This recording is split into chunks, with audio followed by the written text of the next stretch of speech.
it's, like if you've at least got some understanding of like a system to check somebody, not to run across the road until you've checked for traffic, and or how to get out the way or help the paramedic or whatever the situation is.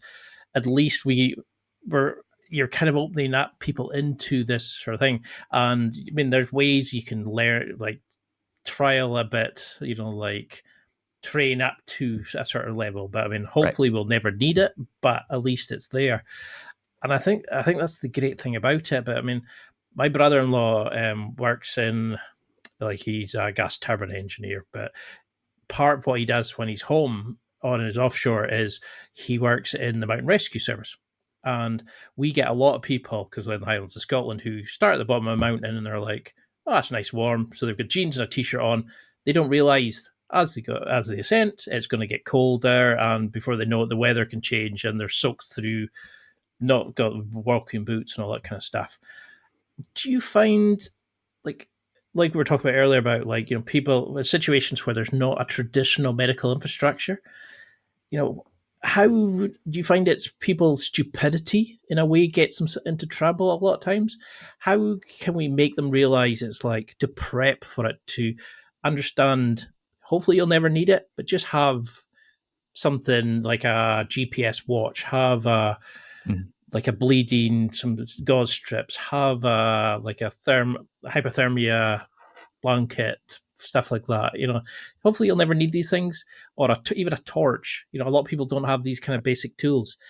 What would you want people to know if they're going on adventures into where traditional medical infrastructure isn't available, and not cause Yeah. you to have to go out? We're seeing this a lot right now, and I think it's pretty directly related to COVID. Number one, people are sick of being inside. They're sick of, sitting at their desk now that they're working from home. They've got a little bit more free time, and they're like, I'm going to go experience the mountains. Social media shows us all these awesome videos and photos of like hiking up the mountains, and to their credit, they're like, I want to get out and do that, which is awesome. Like getting outside and enjoying the outdoors is great, but there's a lot of, I don't know if I'd call it, there is stupidity. We see stupidity on a regular basis, but there's just a Mhm. lot of ignorance there. And it's Yeah. hard to gauge what you don't know because you don't know you should know it. So what I would say to people is, like, we've got a lot of information at our fingertips. If you're going to a national park or a state park, or some kind of wilderness area, my guess is it probably has a website. And on that website, it will probably tell you somewhere on it the kind of things that you need to have. Checking the weather forecast before you go do anything outside is huge. And not just checking like, okay, I'm here in Fort Collins, Colorado.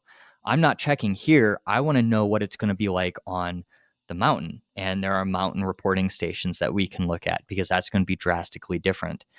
So just understanding those things, understanding that cotton kills. So, your jeans are probably almost entirely cotton.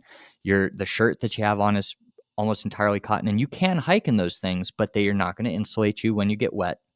Understanding that, sunset and when it's too dark to see are two very separate things. So understanding that, you want to give yourself some wiggle room there, and then being able to call for help, but also understanding that help is a long ways away. Even here, so Gray Rock, the one we had the rescue on, is, I would say it's probably 20 minutes out of Fort Collins, Colorado, which is a decent sized city. And with that, you would think, oh, I can get emergency help within 20 minutes.